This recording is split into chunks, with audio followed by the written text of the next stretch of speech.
Seruput kopi dulu, Lur. Kita bahas kabar yang lagi panas di dunia pertahanan laut Indonesia. Jadi gini, setelah sebelumnya Indonesia membangun 2 kapal fregat merah putih berbasis desain Arrowhead 140. Sekarang muncul kabar bahwa Indonesia menambah lagi 2 lisensi Arrowhead. Artinya, desain yang sama akan dipakai untuk membangun 2 kapal tambahan. Dan ini bukan gosip ringan, tapi sinyal serius kelanjutan program fregat besar TNI AL. 2 kapal merah putih yang sudah berjalan itu sebenarnya adalah bukti hidup bahwa Indonesia mampu mengolah desain fregat kelas dunia. Desain Arrowhead 140 sendiri asalnya dari Inggris, dikembangkan oleh Babcock, dan terkenal karena ukurannya besar, stabil, dan fleksibel soal sistem tempur. Indonesia tidak sekadar beli kapal jadi, tapi beli lisensi desain, lalu dibangun dan dimodifikasi di dalam negeri oleh PT PAL. Nah, penambahan 2 lisensi baru ini penting banget. Pertama, ini menandakan bahwa proyek 2 kapal awal dianggap berhasil secara teknis dan strategis. Kalau proyek pertama bermasalah, mustahil lisensinya ditambah.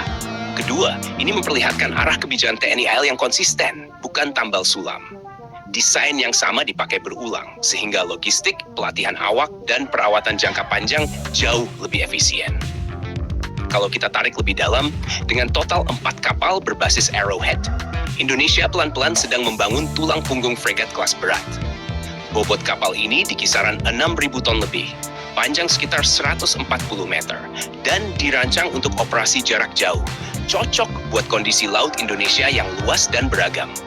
Kapal tipe begini ideal buat pengawalan, patroli laut lepas, sampai menjadi flagship satuan tugas. Yang menarik, lisensi ini bukan berarti kapalnya akan seragam mentah. Justru kekuatan konsep merah putih ada di kustomisasi.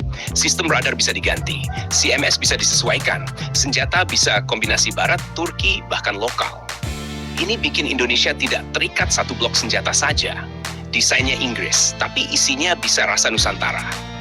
Dari sisi industri, penambahan lisensi berarti transfer teknologi tidak berhenti di 2 unit awal. Insinyur lokal dapat jam terbang lebih panjang, rantai pasok dalam negeri makin matang. Dan ke depan Indonesia tidak cuma jadi pembangun, tapi juga pemilik penuh kemampuan desain turunan.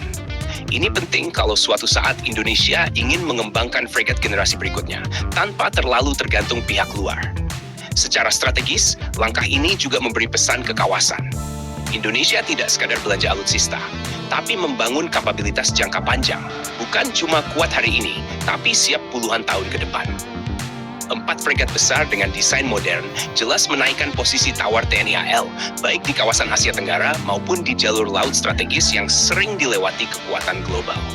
Singkatnya, Lur, tambahan 2 lisensi Arrowhead ini bukan cuma soal nambah kapal, tapi soal arah.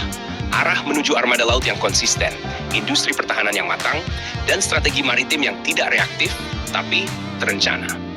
Kalau menurut kamu, 4 fregat kelas merah putih ini lebih cocok dipasang senjata berat atau difokuskan ke peran multimisi? Jangan lupa subscribe, like, dan komen di bawah sambil ngopi.